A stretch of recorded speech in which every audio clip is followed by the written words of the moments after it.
What's up, guys? Got a quick video on tourniquets and the timeline of muscle and nerve damage here for you. So as we know, we got your deliberate and your high and tight tourniquet placements. One is obviously under care, under fire. The other is tactical field care. So right here we got our scale going from time of placement all the way up past 6 hours. In this first 120 minute, so 2 hour window, all you're really going to see is some increased pain. You're not going to have anything too bad. And then moving on past that, you're going to start seeing nerve and muscle compression injuries.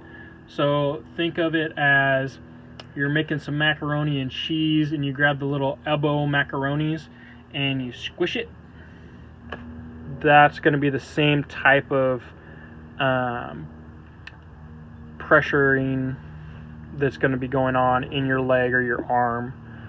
And that's going to go from 2 hours to 3.5. All that injury is temporary.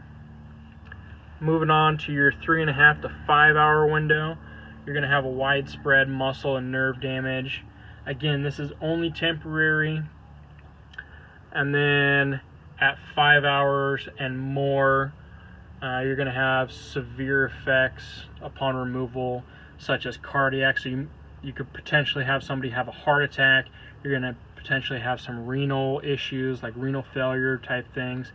And your physician, so in our case, we have our PAs, Captain Stark and Lieutenant Smith. They will need a full ICU staff and or a operating room staff in order to take those off and monitor those casualties. There's no reason in the current battle theaters that we should ever see someone with a tourniquet on for 6 hours. Especially here in the civilian side. Like, we're at home, somebody gets in a car accident, you are first responder, you put one on. There's no reason why you should ever be past even the 2 hour mark for getting that person into surgery.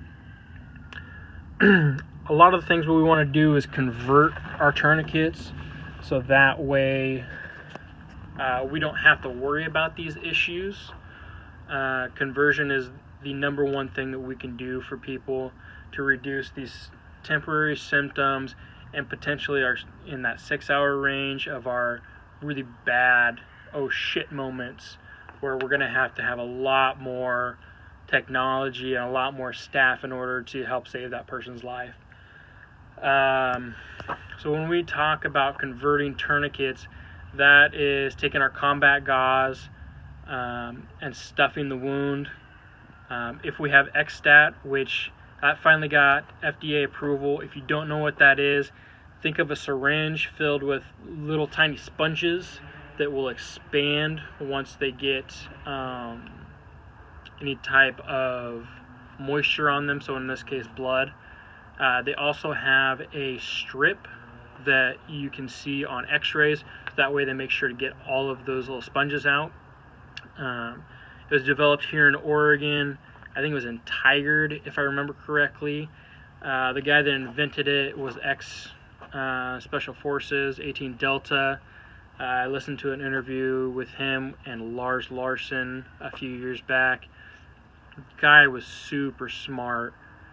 So that's one of the things that FDA finally approved. So we might see that start trickling in. I haven't gotten a chance to play with any of it yet, but I've watched some videos. If you just Google X-Stat or get on YouTube and do the same, you'll be able to find it and it'll explain everything about it. Pretty cool stuff. But once we have that wound packed, then we're going to take our Israeli bandage and we're going to wrap it up and use that as a pressure dressing in a figure 8 layout. I'll show you that in another video of how that it actually looks. A lot of the civilians, not so much anymore. Now that since we started in Afghanistan, Iraq, the whole Middle East theater in the early 2000s, and more data is supporting tourniquets, the civilian side of medicine is not all saying, you know what, if you put that on, you're going to lose that limb. I mean, I've got all my limbs, and I've sat around with a tourniquet on for a half hour plus in training. I'm still just fine. Haven't lost anything. Out of Baghdad in 2009, there was a study done that showed it does save lives, which we already know in the military community. But when it's applied before shock sets in, your survivability actually increases. Those casualties that needed one but did not have one used on them, in this particular study, had a 0% survivability rate versus the ones that did get them were at an 87% increased survivability.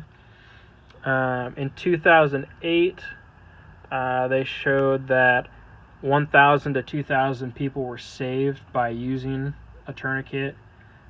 The CAT tourniquets that we're all familiar with are the number one, what's the word? But the number one choice, we'll go that way. Number one choice of use. They have the least amount of failure rates. And again, you will not lose the limb if you put on a tourniquet. Do not believe anybody that says that.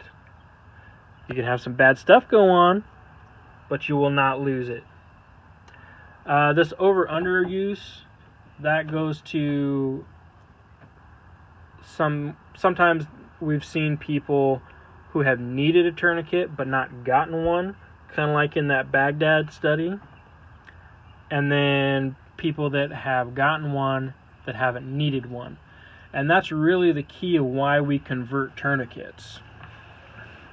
But when we do convert tourniquets, we want to make sure that they're not in shock.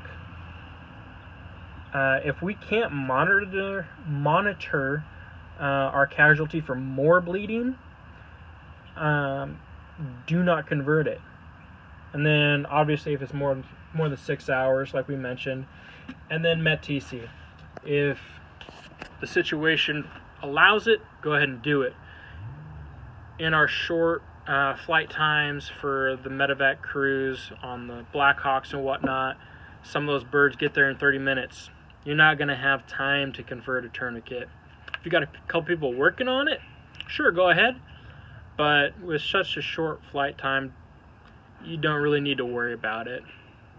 That's all I got for you today. My mom's going to hop in this next video and apply some tourniquets to me so that way you guys can see what's going on. I'll talk to you later. Have a good day.